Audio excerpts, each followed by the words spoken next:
L'essence du mal. La première chose qui frappe en arrivant à Belle-Pierre, c'est le silence. Un silence épais semblant émaner des montagnes qui entourent le petit village, comme si elles avaient englouti toutes les voix et les murmures alentour. Mathieu Renard, un documentariste primé, ne croyait pas que le silence pouvait avoir du poids avant de mettre les pieds dans cet endroit. Mathieu était là pour se reposer. Il avait survécu à quelque chose que personne ne devrait être témoin. Un accident catastrophique lors de sa dernière production, une tragédie qui avait détruit non seulement son équipe, mais aussi son âme. Le studio le pressait de retourner au travail, mais tout ce qu'il désirait, c'était disparaître. Sa femme, Sophie, avec qui il tentait de réparer un mariage brisé, lui avait suggéré qu'il se déplace temporairement à Belle-Pierre, où elle avait passé une partie de son enfance. Le père de Sophie, un homme réservé que Mathieu connaissait à peine, possédait encore une vieille maison dans les montagnes. L'isolement semblait parfait, du moins sur le papier. Mais ce que Mathieu ne savait pas, ce que personne ne savait, c'était que le véritable danger ne se trouvait pas dans les souvenirs traumatiques qu'il portait, mais dans les ombres du passé qui enveloppaient Belle-Pierre. Dès les premiers jours, lors d'une marche solitaire, Mathieu entend des fragments de conversation étouffés dans la petite place du village. Le café local est fréquenté uniquement par quelques hommes vieillissants et des femmes qui semblaient toujours porter quelque chose de lourd sur le dos, bien que cela soit invisible. Tous les regards se tournaient vers lui. Il y avait quelque chose que la communauté savait, quelque chose qu'ils étaient prêts à cacher à tout prix. Mathieu tenta d'ignorer ce sentiment, se concentrant sur la nature, les montagnes et ce qu'elles représentaient. Le symbole de l'immensité et du vide qu'il voulait remplir de paix. Mais son plan de repos se dissout rapidement lorsqu'il découvre, presque par accident, une histoire terrible et non résolue qui s'était déroulée à Belle-Pierre 30 ans plus tôt. 3 adolescents avaient été brutalement assassinés dans les montagnes et personne n'avait jamais découvert l'auteur du crime. Le fascinat et l'obsession l'engloutissent comme une avalanche. Mathieu sait qu'il ne devrait pas s'impliquer. Sophie le met en garde de manière froide, presque effrayante, pour qu'il laisse le passé en paix, mais il ne peut s'en empêcher. Il ressent la même faim qui l'avait poussé à documenter les tragédies les plus cruelles de l'humanité, le désir de comprendre l'obscurité qui habite les gens. Au fur et à mesure de son enquête, Mathieu découvre des enregistrements fragmentés, des rapports de police incomplets, des témoins qui refusent de parler, des dossiers qui ont mystérieusement disparu. Plus il avance, plus la réalité autour de lui devient troublante. Il commence à réaliser que tout le village, d'une manière ou d'une autre, est lié à ces assassinats. Et ce qui semblait n'être qu'une vieille histoire prend la forme de quelque chose de bien plus sinistre. Un nom surgit à plusieurs reprises au cours de sa recherche. Jean-Louis Paquet, un alpiniste qui a disparu peu après l'assassinat des jeunes. Beaucoup croient qu'il en était responsable, mais son corps n'a jamais été retrouvé. La légende locale dit que Jean-Louis s'est perdu dans les montagnes, que les vents l'ont emporté vers un endroit où les âmes n'ont pas de repos. Au fil des jours, Mathieu commence à sentir qu'il est également suivi. Non physiquement, mais par les échos du passé. Des bruits étranges dans la maison, la sensation que quelqu'un l'observe, le murmure constant du vent soufflant des montagnes, portant quelque chose qu'il ne parvient pas à interpréter. La tension entre lui et Sophie grandit chaque jour, comme si les murs de la vieille maison se refermaient autour d'eux, gardant des secrets que personne n'osait évoquer. Mathieu essaie de maintenir sa santé mentale, notant ses découvertes dans un journal, dans une tentative d'organiser les fragments de vérité qu'il découvre. Il trouve une lettre non envoyée, écrite par l'une des victimes, suggérant qu'elles étaient impliquées dans quelque chose de plus grand, quelque chose qu'elles ne pouvaient pas contrôler. À chaque page tournée, la sensation d'impuissance l'envahit. Finalement, une nuit où le silence devient insupportable, Mathieu décide de confronter l'un des habitants les plus anciens du village, René, un homme aux yeux troubles et aux mains tremblantes, qui semble porter le poids de tous les secrets de Belle-Pierre. Le vieux l'accueille de manière apathique, comme s'il attendait déjà sa visite. René parle peu, mais suffisamment pour confirmer les craintes de Mathieu. Les meurtres d'il y a 30 ans n'étaient ni un accident, ni le fruit de la folie de Jean-Louis Paquet. Il y avait quelque chose de plus, quelque chose de sombre et d'ancien que les montagnes gardaient, quelque chose qui ne devrait pas être dérangé. René avertit Mathieu de renoncer à son enquête avant qu'il ne soit trop tard. Mais l'avertissement arrive trop tard. En rentrant chez lui ce soir-là, Mathieu se retrouve face à quelque chose qui défie sa compréhension. La maison semble avoir changé. Les ombres sur les murs ne se comportent pas comme elles le devraient. L'air est plus lourd, comme si le temps même était manipulé par les montagnes. Mathieu ferme la porte derrière lui avec un léger grincement qui résonne dans la maison. L'atmosphère intérieure est plus dense que l'air froid de la nuit dehors, comme si le poids de ce qu'il venait d'entendre s'infiltrait à travers les murs. Il s'arrête dans le couloir, les yeux s'ajustant à la pénombre, et ressent une présence presque palpable. Les ombres semblaient danser au bord de sa vision, se moulant en formes qui n'avaient pas de sens. Sophie était déjà au lit, ou du moins, c'est ce qu'il imaginait. Au cours des derniers jours, elle s'était de plus en plus éloignée. Les dialogues entre eux étaient devenus secs, réduits à des phrases automatiques, comme si toute tentative de contact véritable était vaine. Elle ne voulait pas savoir ce qu'il découvrait. Il y avait quelque chose de plus profond dans son silence, quelque chose qui la perturbait aussi viscéralement que ce qu'il ressentait en marchant dans les montagnes. Peut-être portait-elle également des secrets sur Belle-Pierre, des secrets qu'elle n'avait jamais osé dévoiler. Mais Mathieu ne la forcerait pas à ce moment-là. Il monta les escaliers et chaque marche semblait mettre un léger protestation, comme si la maison ne souhaitait pas son retour. En haut, il entre dans le petit bureau improvisé, où ses notes couvrent une table qui semble maintenant plus désorganisée que jamais. Il prend le journal qu'il a commencé à écrire et s'assoit à la lumière faible d'une lampe en bois vieilli, celle-là même que Sophie avait dit être de son enfance. Il feuillette les pages lentement, relisant ses propres mots avec une incrédulité croissante. Là, dans sa propre écriture, était documenté ce qu'il avait découvert. Les pièces d'un puzzle encore incomplet, mais qui, d'une manière ou d'une autre, commençait à prendre forme dans son esprit. Les assassinats des 3 jeunes en 1985 n'étaient que la partie émergée de l'iceberg. Le nom de Jean-Louis Paquet, toujours entouré de rumeurs, semblait maintenant un élément central. La description que René avait donnée de cette nuit fatidique était troublante. Jean-Louis s'était impliqué dans quelque chose que personne dans le village n'osait mentionner directement. René utilisait des mots évasifs, parlant en métaphores comme la montagne a faim, et les vents apportent ce qui est perdu.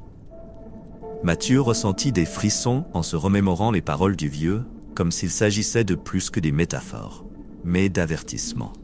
Il ressentit un besoin croissant de retourner dans les montagnes. Quelque chose dans cette vaste étendue gelée l'attirait, un appel silencieux qu'il ne pouvait ignorer. Les montagnes avaient toujours été présentes, observant comme une entité vivante, pleine de secrets attendant d'être déterrés. En regardant par la fenêtre, il aperçut le contour sombre des pentes au loin, même dans l'obscurité de la nuit. La brume s'élevait lentement des profondeurs des forêts, engloutissant les arbres sur son passage. Un son lointain, semblable à un hurlement étouffé, troncha l'air. Les habitants avaient dit qu'il n'y avait pas de loups dans la région, mais Mathieu savait que certains bruits n'appartenaient pas au monde animal. Le lendemain matin, la tension dans la maison était presque palpable. Sophie lui parla à peine, comme d'habitude, mais ses regards courts et froids étaient chargés d'un mystère propre. Mathieu voulait lui parler, la confronter sur ce qui se passait, mais quelque chose le retint. Il y avait en Sophie quelque chose qui semblait plus proche de cette montagne qu'il n'aurait aimé l'admettre. Elle avait une connexion avec cet endroit qu'il ne comprenait pas encore, mais qu'il commençait à soupçonner. Au lieu de la presser, il décida de suivre son instinct et d'enquêter seul. Il partit tôt, avant que Sophie ne se réveille. Armé d'un sac à dos et de son équipement de tournage, Mathieu décida de suivre les sentiers que les 3 jeunes avaient empruntés cette nuit-là, en 1995. Il y avait des récits vagues sur l'endroit où leurs corps avaient été retrouvés, et le lieu exact semblait être évité par les habitants. Beaucoup disaient que le chemin était fermé par le temps, que la nature avait repris ce qui appartenait autrefois à l'homme. Pour Mathieu, cependant, cela n'était qu'un obstacle de plus à surmonter. Le chemin était traître.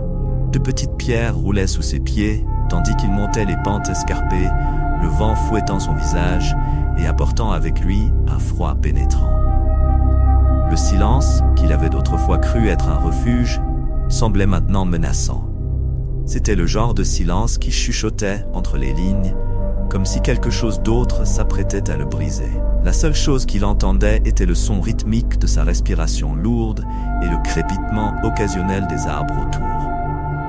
Après des heures de marche, Mathieu atteignit enfin le lieu que René avait décrit de manière vague. Un ancien refuge de chasse, maintenant abandonné, où les jeunes avaient été vus pour la dernière fois avant de disparaître pour toujours dans les montagnes. L'endroit était en ruine, recouvert de mousse et de végétation dense, mais dégageait toujours une sensation de malaise, comme s'il s'agissait d'une cicatrice ouverte dans le temps. En explorant le refuge, quelque chose attira son attention. Accroché à un clou rouillé se trouvait un petit morceau de tissu ancien, presque imperceptible. Quand Mathieu le tira, il vit que c'était un mouchoir, ou ce qu'il en restait, avec un motif fané qui semblait avoir été cher à un moment donné. Il le tourna entre ses doigts, essayant de comprendre sa signification. Il n'y avait aucune raison que cela soit là depuis si longtemps, à moins d'avoir été protégé par quelqu'un ou par quelque chose. Puis il entendit un bruit, un murmure doux, presque imperceptible, venant de quelque part au-delà des arbres. Mathieu se figea, écoutant. Les vents soufflaient fort maintenant, mais entre le son des rafales, il y avait quelque chose d'autre. Une voix? Non, plusieurs voix. Elles semblaient flotter avec le vent, portant des fragments de mots qu'il ne pouvait comprendre. Il ferma les yeux, essayant de se concentrer, mais la confusion était telle qu'il n'était pas sûr d'écouter la nature ou si son esprit commençait à lui jouer des tours. Décidé à poursuivre, Mathieu marcha plus profondément dans la forêt, suivant un chemin presque invisible, marqué seulement par des empreintes légères sur le sol, comme si quelque chose avait été traîné là. Le sol était humide et boueux, rendant ses pas difficiles, et les arbres autour semblaient se refermer de plus en plus sur lui, créant une sorte de tunnel d'ombre. Soudain, il arriva à une clairière. Au centre, une vieille structure de pierre, presque cachée par la végétation. C'était une petite chapelle, ou ce qu'il en restait. Les pierres étaient fissurées et le toit était tombé depuis longtemps, mais la sensation que cet endroit était spécial ou maudit le frappa de plein fouet. Il sentit qu'il était enfin proche de quelque chose de grand, quelque chose de terrible. Il s'approcha lentement de la chapelle, chaque pas plus lourd que le précédent, l'air devenant plus épais. Lorsqu'il atteignit la porte partiellement détruite, il vit que l'intérieur était sombre, mais quelque chose brillait au centre. Une croix en métal, encore intacte, pendue à ce qui restait d'un mur. Elle semblait défiant le temps et la décadence par pure volonté. Mathieu avança, sa respiration maintenant haletante, non seulement à cause de l'épuisement physique, mais à cause de la sensation croissante de peur qui envahissait chaque fibre de son être. Mathieu s'approcha de la croix, les yeux rivés sur cet objet brillant qui semblait hors du temps et de la logique de cet endroit. Chaque pas qu'il faisait vers la structure lui donnait l'impression d'être observé. Une présence invisible se rapprochant dans son dos, mais il n'osait pas se retourner. L'air à l'intérieur de la chapelle était stagnant, presque oppressant. L'odeur de moisissure et de terre mouillée envahissait ses narines, mais il y avait d'autre chose. Une odeur métallique, presque comme du sang oxydé, qui le fit hésiter un bref instant. Si vous appréciez cette histoire et que vous voulez suivre les aventures qui vous attendent, n'oubliez pas de suivre notre chaîne. Votre soutien est essentiel pour que nous puissions continuer à créer des récits engageants et passionnants. Laissez votre commentaire ci-dessous et partagez vos impressions sur l'histoire. Votre opinion fait toute la différence pour nous et nous motive à vous raconter encore plus d'histoires effrayantes et mystérieuses. Merci beaucoup de nous avoir écoutés. Quand il tendit la main pour toucher la croix, quelque chose d'inattendu se produisit.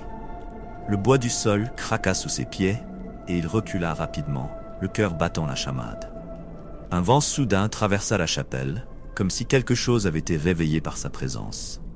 Il resta immobile, retenant son souffle, essayant de déchiffrer si ce phénomène était naturel ou si les forces obscures qu'il commençait à croire être à l'origine des mystères du village s'étaient enfin révélées. Il observa l'endroit de plus près. La chapelle était couverte de symboles étranges, gravés dans les pierres qui composaient ses murs intérieurs. Ce n'étaient pas de simples marques d'érosion. Les formes étaient méticuleusement dessinées, représentant des figures que Mathieu ne reconnaissait pas, mais qui évoquaient des images de rituels anciens, ancestraux, liés à la montagne. Le vent s'arrêta aussi brusquement qu'il avait commencé, et le silence revint encore plus oppressant. En examinant les symboles, Mathieu réalisa qu'ils pointaient tous vers le centre du sol, où se trouvait un motif circulaire distinct. La surface de la pierre était usée, mais il pouvait voir qu'il y avait quelque chose de sculpté là. Quelque chose qui semblait être une sorte d'emblème ou de sceau, dont il ne parvenait pas à déchiffrer la finalité. Le contact froid de la pierre sur ses doigts était déconcertant, comme s'il manipulait quelque chose de dangereux et oublié par le temps. Soudain, il entendit un bruit étouffé venant de l'extérieur. Un léger craquement, comme des branches écrasées sous le poids de pas. Mathieu sentit son corps se raidir. Il savait qu'il était seul dans la montagne, mais ce bruit contredisait cette certitude. Il tourna son corps, le cœur battant, et fixa son regard sur la porte qu'il avait traversée auparavant. La lumière du jour, qui aurait dû être accueillante, semblait maintenant un épais voile, n'empêchant de voir ce qui se trouvait au-delà. Respirant profondément, il décida de vérifier. Si quelque chose ou quelqu'un était là dehors, il devait le savoir. Avec des pas mesurés, il marcha vers la sortie de la chapelle, la sueur froide s'écoulant le long de ses tempes. Le bruit persistait, maintenant plus proche, mais lorsqu'il sortit enfin dans la clairière, tout était désert. Les arbres autour se dressaient comme des sentinelles silencieuses et la brume rampait lentement sur le sol, recouvrant toute trace d'activité qui aurait pu exister. Mathieu scruta les lieux du regard, mais il n'y avait aucun signe de mouvement. Pourtant, la sensation d'être surveillé était indéniable. Quelque chose dans cette montagne, ou en cet endroit précis, semblait vivant d'une manière qu'il ne comprenait pas encore. Un murmure de vent traversa les feuilles, apportant avec lui un frisson qui parcourut son échine. « Ignore ça », murmura-t-il pour lui-même, essayant de repousser les pensées qui commençaient à prendre forme. Cependant, son corps ne semblait pas disposé à obéir. L'instinct d'investigation était plus fort, et ce besoin inné de découvrir la vérité le poussait en avant. Il prit sa caméra et commença à filmer, enregistrant l'environnement qui l'entourait, décrivant tout à voix basse. Il ne savait pas si quelqu'un verrait ces images, mais la documentation était vitale pour organiser les événements bizarres qui se déroulaient devant lui. Des heures passèrent alors que Mathieu continuait à explorer le périmètre de la chapelle, mais rien d'autre que le silence et les ombres n'offraient de réponse. Le crépuscule commença à tomber, couvrant la forêt d'une teinte pourpre et rendant l'atmosphère encore plus surréaliste. Lorsque le froid commença à s'intensifier, il décida qu'il était temps de revenir. Cependant, en se retournant vers la chapelle, quelque chose attira son regard. Au sommet d'une des collines qui entouraient l'endroit, une silhouette se tenait. Elle semblait humaine, mais quelque chose dans sa posture ne correspondait pas à celle d'une personne ordinaire. Le fait qu'elle soit immobile, le regard fixé sur lui de loin, envoya une onde de peur dans les nerfs de Mathieu. Il cligna des yeux, essayant de focaliser son regard fatigué, mais la silhouette ne bougea pas. C'était comme si elle attendait quelque chose. Une décision. Une réponse. Mathieu porta instinctivement la caméra à ses yeux et commença à filmer. Mais au moment où il regarda à travers l'objectif, la silhouette disparut. Il n'y avait plus rien sur la colline, à part la brume qui s'épaississait maintenant, comme si elle l'enveloppait dans un piège lent mais implacable. Terrifié et conscient que l'obscurité prendrait bientôt le dessus, Mathieu décida de descendre la montagne. En cours de route, le craquement des feuilles sous ses pieds devenait de plus en plus fort, jusqu'à se mêler au son de pas supplémentaires. Il s'arrêta, attendant que le silence l'enveloppe à nouveau, mais le bruit ne cessa pas. Ses yeux se tournèrent vers la forêt environnante, cherchant une explication. Rien. Son cœur battait si vite qu'il avait l'impression qu'il allait sortir de sa poitrine. Il était temps de quitter les montagnes, du moins pour ce jour. Il avait trouvé suffisamment d'éléments pour savoir que ce n'était que le début de quelque chose de bien plus profond. Plus sombre. Quel que soit ce qui était enfoui dans les racines de l'histoire de Belle-Pierre, il savait qu'il était maintenant plus proche que jamais de le révéler.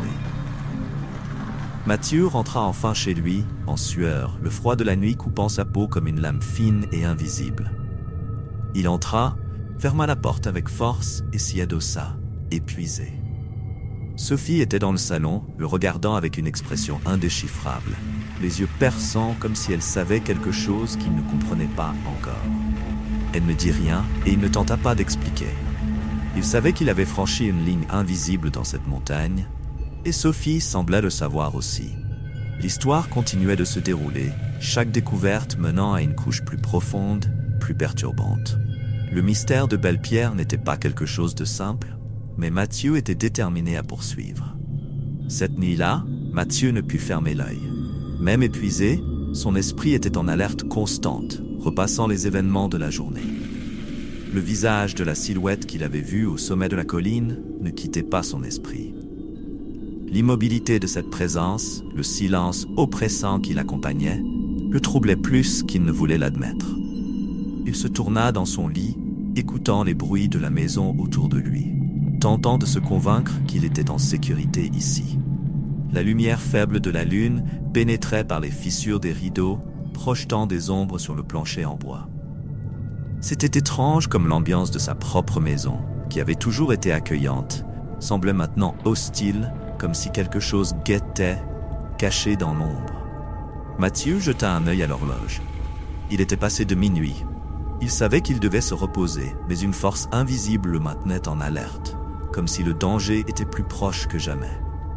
Il se leva et marcha jusqu'à la fenêtre, scrutant l'extérieur. La rue déserte et silencieuse contrastait avec l'agitation qu'il ressentait à l'intérieur. Soudain, il entendit un bruit sourd, presque imperceptible, venant de l'extérieur.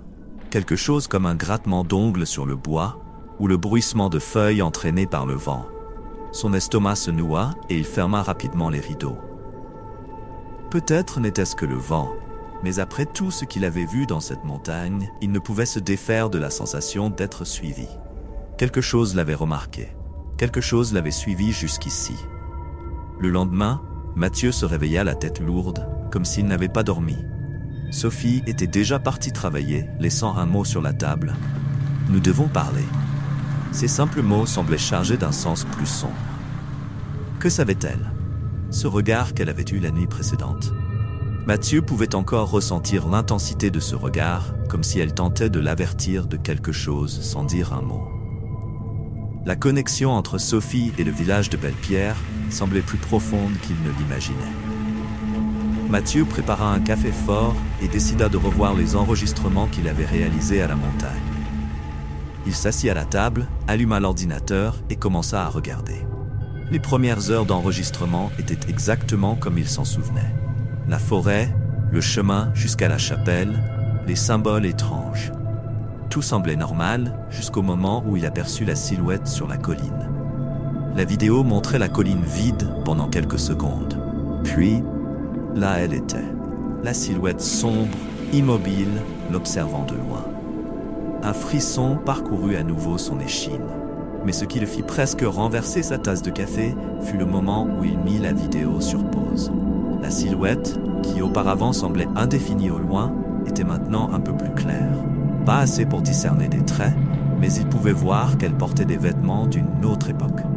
Quelque chose qui ressemblait à une longue tunique ou à une robe. Et il y avait quelque chose sur le visage, ou l'absence d'un visage. Lorsqu'il agrandit l'image, son cœur s'accéléra.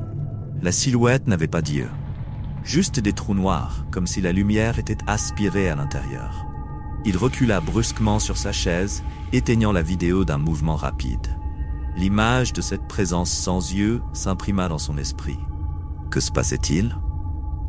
À quoi s'exposait-il en explorant ces secrets cachés dans le village? Déterminé à aller jusqu'au bout, Mathieu fit ses bagages. Il savait qu'il devait retourner à Belle-Pierre. Il devait comprendre ce que le village cachait, peu importe le danger. Sophie y était née, sa famille avait des racines dans cet endroit, et il était évident qu'elle en savait plus qu'elle ne l'avait raconté. Il y avait quelque chose qu'il ne comprenait pas encore, mais il savait que le temps s'écoulait. L'après-midi suivant, Mathieu prit sa voiture et emprunta la route sinueuse vers le village. Les nuages sombres qui flottaient au-dessus des montagnes étaient un présage de ce qu'il pourrait trouver. À mesure qu'il s'approchait, il sentit l'air devenir plus lourd, comme si l'environnement même l'avertissait de faire demi-tour. Mais il était trop tard pour reculer. La curiosité, mêlée à un sentiment de danger imminent, l'attirait vers l'intérieur. Arrivant au village, Mathieu remarqua quelque chose d'étrange. Les rares personnes qui marchaient dans les rues l'observaient avec méfiance. Il avait toujours été un étranger dans cet endroit, mais la tension était maintenant palpable. Les regards fuyants et les portes se fermant rapidement en passant près de lui indiquaient que sa présence ici n'était pas la bienvenue. Il arrêta sa voiture devant la maison de Sophie et sortit. En entrant, le silence était perturbant. La maison était comme il s'en souvenait, simple, accueillante, mais il y avait une sensation d'abandon. Il appela Sophie, mais n'obtint aucune réponse. Sa respiration se fit plus courte à mesure qu'il avançait dans la maison, vérifiant chaque pièce jusqu'à arriver à la chambre. Là, sur le lit, se trouvait un livre. La couverture vieillie et usée indiquait que c'était un ancien, peut-être très ancien. En le prenant, il sentit le poids non seulement de l'objet, mais de l'histoire qu'il semblait porter. C'était un journal. Le nom sur la première page le fit s'arrêter un instant. Marianne de Belle-Pierre. C'était l'ancêtre de Sophie, la femme dont le nom avait été murmuré dans le village. Le journal semblait contenir des secrets qui avaient été enterrés avec le temps. L'écriture élégante racontait l'histoire d'une époque sombre lorsque les habitants du village étaient impliqués dans des rituels et des pactes interdits, en quête de pouvoir et de protection contre quelque chose qui habitait les montagnes. Mathieu feuilleta les pages, absorbant chaque détail. Le journal parlait de rituels dans la forêt, de sacrifices faits pour maintenir le village en sécurité d'une entité qui résidait dans les profondeurs de la montagne. Cette même entité, à laquelle il commençait à croire qu'elle l'observait, suivant ses pas. Mathieu continua à lire le journal. Les mots de Marianne de Belle-Pierre semblaient brûler dans son esprit. Chaque phrase était chargée d'un poids ancestral, révélant des secrets qui n'auraient jamais dû être déterrés. Au fur et à mesure qu'il tournait les pages, il réalisa que l'histoire du village allait au-delà de simples superstitions. Il y avait une structure cachée, un pacte scellé entre les anciens habitants de Belle-Pierre et quelque chose qui n'appartenait pas à ce monde. L'entité mentionnée par Marianne n'était pas seulement une légende, elle était réelle. Et plus terrifiant encore, il semblait que Sophie, en tant que descendante directe de Marianne, faisait également partie de ce pacte. Au fur et à mesure qu'il lisait, un sentiment d'urgence grandissait en Mathieu. Le journal détaillait comment la famille Belle-Pierre s'était profondément impliquée dans le mysticisme, offrant des sacrifices à l'entité pour protéger le village des catastrophes. Mais les mots de Marianne révélaient quelque chose d'encore plus perturbant. Le pacte avait un prix. L'entité exigeait quelque chose en échange de sa protection, et ce prix était payé avec le sang, génération après génération. Les sacrifices n'étaient pas de simples symboles, ce étaient des vies prises pour maintenir le village dans une trêve infernale. Mathieu ferma brusquement le journal, sentant la peur grandir dans sa poitrine. Sophie n'avait jamais mentionné quoi que ce soit à ce sujet. Le savait-elle? Était-elle impliquée d'une manière ou d'une autre? Il devait la trouver, avait besoin de réponses. Le silence de la maison, autrefois accueillant, semblait désormais claustrophobe, comme si les murs même se refermaient autour de lui. Prenant le journal et le glissant dans la poche de sa veste, il sortit de la maison et marcha rapidement dans les rues du village en direction de l'ancienne chapelle, où il croyait pouvoir trouver des réponses. Les lourds nuages dans le ciel rendaient le décor encore plus oppressant. À mesure qu'il approchait de la chapelle, Il sentit le poids du regard des rares habitants encore présents dans la rue. Leurs expressions étaient sombres. Des yeux méfiants le suivaient, comme s'ils savaient qu'il était trop près de la vérité. Il y avait quelque chose dans l'atmosphère de ce village qu'il n'arrivait pas à déchiffrer. Une sensation que chaque pierre, chaque arbre, chaque ombre était vivante, veillant, attendant. Arrivant à la chapelle, Mathieu poussa la porte en bois, qui grinça comme si elle n'avait pas été ouverte depuis des décennies. L'intérieur était plongé dans l'obscurité et l'odeur de moisie et de bougies éteintes flottait dans l'air. Il ne savait pas exactement ce qu'il cherchait, mais quelque chose le guidait vers l'autel, où les vieilles reliques religieuses étaient couvertes de poussière. Les mots du journal résonnaient dans son esprit, parlant des rituels réalisés à cet endroit même des siècles auparavant. Soudain, un bruit derrière lui le fit se retourner rapidement. Une silhouette se tenait à l'entrée de la chapelle. C'était Sophie. Son visage était pâle, ses yeux semblaient vides, comme si toute l'énergie qu'il connaissait avait été drainée. « Mathieu, tu ne devrais pas être ici », dit-elle d'une voix basse, presque un murmure. « Sophie, que se passe-t-il? Qu'est-ce que tout cela ?» Il tenait le journal dans sa main, le montrant à elle. « Tu savais cela depuis le début? Tu savais pour le pacte, les morts, ce que ta famille a fait ?» Elle hésita un instant avant de faire un pas en avant. « Je savais, mais pas tout. Ma mère m'a raconté certaines choses avant de mourir. Des choses sur notre lignée, sur Marianne et ce qu'elle a fait pour protéger le village. Mais je ne savais pas que le pacte était toujours actif, que l'entité exigeait encore des sacrifices. » Sophie tremblait, visiblement effrayée. Je pensais que c'était juste une histoire, quelque chose qui appartenait à un passé lointain. Mais quand tu as commencé à poser des questions, quand nous sommes allés à la montagne, j'ai réalisé que quelque chose revenait. Quelque chose qui n'aurait jamais dû être dérangé. Mathieu ressentit un profond frisson en entendant cela. Alors tu savais que cette chose me suivait? Que quelque chose m'observait depuis que nous sommes revenus de cette maudite montagne? Sophie hocha lentement la tête. Oui, elle t'a remarqué.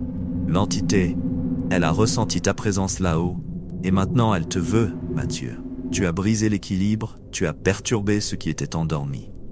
Le désespoir dans la voix de Sophie amplifia l'angoisse qui rongeait déjà Mathieu de l'intérieur. Il sentait que le temps s'écoulait, que le danger imminent qui le poursuivait était plus proche que jamais. Alors que dois-je faire maintenant? Comment peut-on arrêter cela? Sophie le regarda avec des larmes aux yeux. Je ne sais pas si nous pouvons arrêter cela, mais il y a un moyen d'essayer de l'apaiser. Ma mère m'a parlé d'un rituel, quelque chose qui peut retarder la colère de l'entité, peut-être même l'apaiser un temps. Mais pour cela, nous devrons retourner à la montagne. L'estomac de Mathieu se noua à l'idée de retourner dans cet endroit maudit, mais il savait qu'il n'avait pas le choix. S'il y avait une chance, même minime, de briser le cycle et de mettre fin au cauchemar qui planait sur lui, il devait essayer. Le lendemain matin, ils partirent en direction de la montagne. Le climat pesant et le silence inconfortable entre eux accompagnaient chaque pas qu'ils faisaient. Le sentier qui semblait autrefois simple paraissait désormais interminable, comme si la montagne elle-même résistait à leur présence. Le chemin étroit entre les arbres denses semblait se resserrer autour d'eux, comme s'ils étaient observés de tous côtés. Mathieu ressentait une sensation croissante d'oppression, mais se forçait à continuer. Il savait que l'entité était consciente de leur présence, et il avait l'impression que chaque pas les rapprochait de la fin, quelle qu'elle soit. Enfin, ils atteignirent le point le plus élevé de la montagne, où ils avaient trouvé les symboles et les gravures la première fois. Sophie sortit de son sac quelques objets qu'elle avait apportés pour le rituel. Des bougies noires, de petits os d'animaux et un récipient en verre contenant un liquide épais et rouge qu'elle affirmait être une partie essentielle du rituel. Ils commencèrent le processus, suivant les instructions dont Sophie se souvenait de sa mère. Mathieu, bien que sceptique, suivit le rituel avec précision, répétant les mots anciens que Sophie murmurait en allumant les bougies et en traçant des symboles sur le sol. L'obscurité autour d'eux semblait prendre vie à mesure que le rituel progressait. Les bougies noires vacillaient, projetant des ombres déformées sur les rochers environnants. Mathieu ressentait le poids de l'atmosphère de plus en plus oppressif, comme si quelque chose d'invisible s'approchait, attendant le moment propice pour se manifester. Sophie maintenait sa concentration, murmurant des mots archaïques que sa mère lui avait enseignés, les yeux fermés, immergés dans la tentative désespérée d'apaiser l'entité qui les entourait. Les rafales de vent devenaient plus intenses, sifflant entre les arbres avec une fureur qui semblait croître à chaque seconde. Les feuilles sèches étaient projetées autour du cercle où il se trouvait, créant une sorte de vortex. Mathieu remarqua que le sol sous ses pieds commençait à vibrer légèrement, comme si la terre elle-même répondait à l'appel de Sophie. Soudain, un son aigu résonna dans l'obscurité. Une sorte de lamentation profonde, presque humaine, mais déformée, chargée de douleur et de rage. Mathieu sentit son cœur s'accélérer. C'était la présence qui les suivait depuis leur première visite à la montagne, l'entité qui avait marqué sa vie de terreur depuis lors. Maintenant, elle était là, invisible, mais indéniablement présente. La température chuta brusquement, faisant s'échapper sa respiration sous forme de vapeur dans l'air glacé. « Sophie, ça fonctionne ?» murmura-t-il, la voix tremblante de peur. Elle ne répondit pas immédiatement. Ses yeux restaient fermés, mais son visage était tendu, comme si elle luttait pour garder le contrôle de la situation. « C'est proche, Mathieu. Très proche. Mais nous devons continuer. » La tension dans l'air devenait presque palpable, et Mathieu pouvait sentir la présence se rapprocher, une force invisible, mais aussi réelle que la peur qui le paralysait.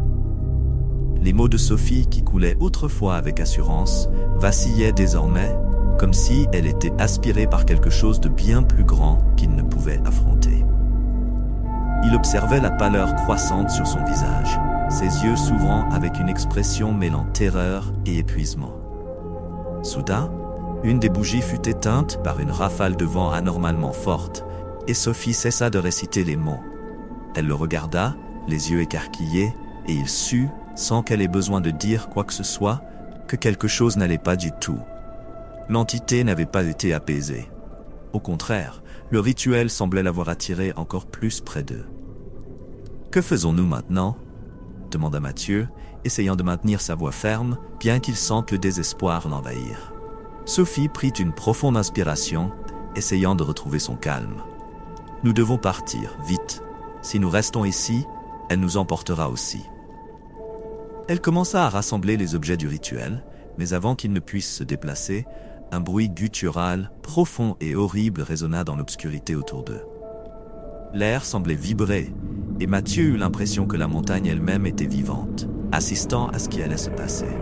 Sophie cria, tombant à genoux sur le sol, les mains agrippant sa tête comme si quelque chose envahissait son esprit. Mathieu courut vers elle, essayant de l'aider à se relever, mais une force invisible le projeta violemment en arrière. Il tomba au sol, sentant l'impact résonner à travers son corps. La douleur se répandit dans ses os, mais la peur le fit se relever rapidement. Le temps semblait ralentir, tandis que Mathieu observait, horrifié. Sophie était tirée par quelque chose qu'il ne pouvait pas voir, son corps étant lentement entraîné vers le centre du cercle qu'ils avaient dessiné.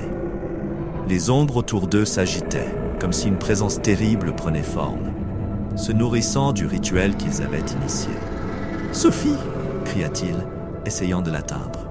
Mais la distance entre eux semblait augmenter, malgré ses efforts désespérés.